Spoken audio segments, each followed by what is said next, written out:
think one of my favorite parts of my project would be the project I came up with at the end. I was really looking for a way to do more in the classroom, and so I started a GoFundMe so that anyone at home who was interested in helping out had an opportunity to supplement what I was able to do in class with some supplies. And I thought it would be a pretty small fundraising experience and maybe get a couple family members involved, and it ended up getting far larger than I expected. And so in an effort to be a better steward of those funds and to make a larger impact on the school, I ended up coming up with a two-part plan.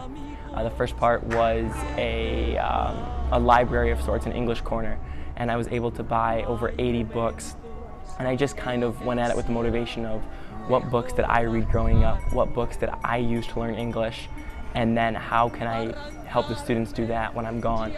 The second part of the project was this cross-cultural experience, and I was really seeking to learn more about Mexico from my students and from their perspective, and I thought at the same time it was possible to share more about the United States. So I encouraged them to choose a topic in groups about Mexico and present on it in English. And my promise to them was whatever they presented on, I would present on in Spanish as it related to the United States. So we ended up covering topics about film, food, music, clothing. I think the biggest thing I've learned here, and I think you learn this from travel, is that most people are really the same. We have far more in common than we have different, and everybody has the same goals and the same hopes, and people care about their culture, they care about the food they have at home.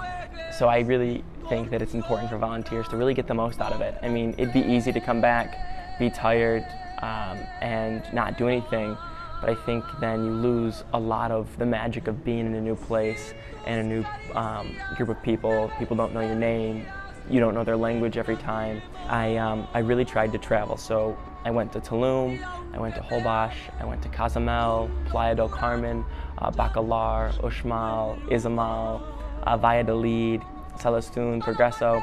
I really think that was the highlight in terms of like the social aspect. I made a lot of friends in different places who are also traveling from all over the world. So I think the best mindset to have as a volunteer, which I think in my experience I had for a minute when I got here, I kind of had too many expectations, I think, and lost sight of it, and then came back to it, is that you have to be willing to serve every day, and you have to be open-minded about what it is that's going to be accomplished by your presence. I quickly, in like my second week, became a little downtrodden and frustrated because it wasn't exactly what I had anticipated.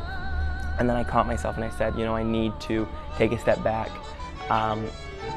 not change the entire classroom, not change the entire school, but how can I help one student today? How can I make one positive impact for one person today?